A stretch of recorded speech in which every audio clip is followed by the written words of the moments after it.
Hi Dean, hi Dale. It's Grammy Grams and it's story time.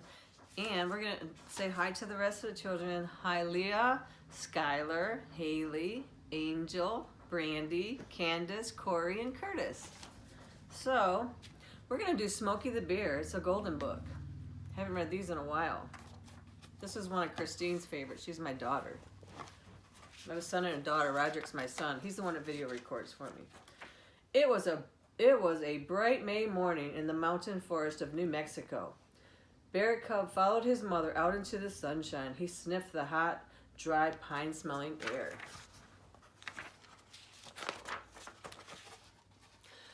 This was Bear Cub's first spring. He was still young and he had a lot to learn. Mother Bear was busy teaching him how to choose the tastiest berries, where to find drinking water, how to turn over a log to uncover nice meal bugs. Most important, his mother taught him when danger threatens, climb a tree. That's what mothers are for, to teach us right and wrong and how to get along in life. One day, Bear Cub and his mother were out hunting tasty berries. Suddenly, Bear Cub's mother stopped and sniffed. Bear Cub sniffed too. There was something strange in the air. His mother's eyes smarted. And off in the distance, he heard a great roaring sound, like all the winds blowing together through the tops of the tall pines. Bear Cub rubbed his eyes with his paws, and they still smarted. That means hurt, stinged. Now the thick blackness was creeping through the branches of the trees. All the creatures of the woods were fleeing from the roaring darkness. The deer, the squirrels, the rabbits, the birds are all running. Hurry, hurry, the birds were screaming as they flew. Mother Bear pushed the Bear Cub along ahead, her as fast as his feet could go, but it was not fast enough. The thick smoke caught up with them. Bear Cub could not hear his mother's voice behind him. When he turned, he could not see her. Bear Cub was frightened. What should he do? Then he remembered, when danger threatens, his mother taught him to climb a tree.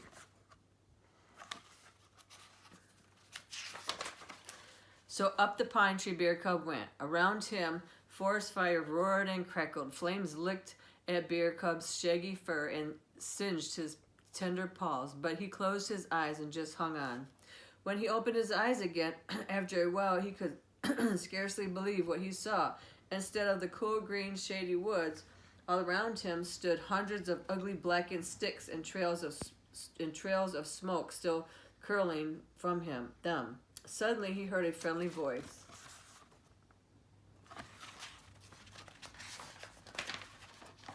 It was a firefighting forest ranger. The ranger reached up and took Bear Cub into his arms. "What's your name, fellow?" "Smokey?" From then on, it was. Though Smokey could not understand the words, he knew the voice was kind. He knew the water from the ranger's canteen felt wet and cool in his dry throat. Aw, little teddy bear. He knew the food from the ranger's pack tasted fine. He felt just fine in his hollow insides. He knew the salve and the bandages made his burned paws feel good again. Then the ranger took Smokey to the game warden's home. He liked to sit with the family and play with the little girl.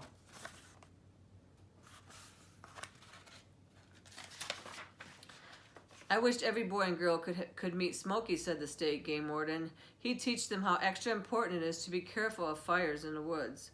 "Good idea," said another. "The best place for him to meet boys and girls is in a zoo." So into a plane went Smokey the Bear, and away he flew to Washington, D.C., where he lives in the wonderful National Zoo. Every day there he meets boys and girls from all over the country.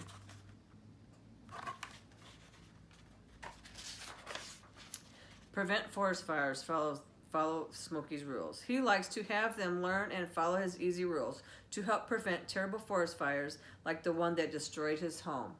These are Smokey's rules. Remind your parents and friends to break matches in two.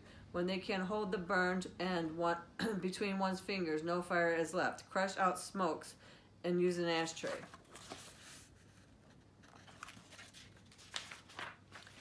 Drown campfires, then stir the ashes to make sure they are out. Never burn grass, bush, or trash on windy days. When they do burn, they should have plenty of help.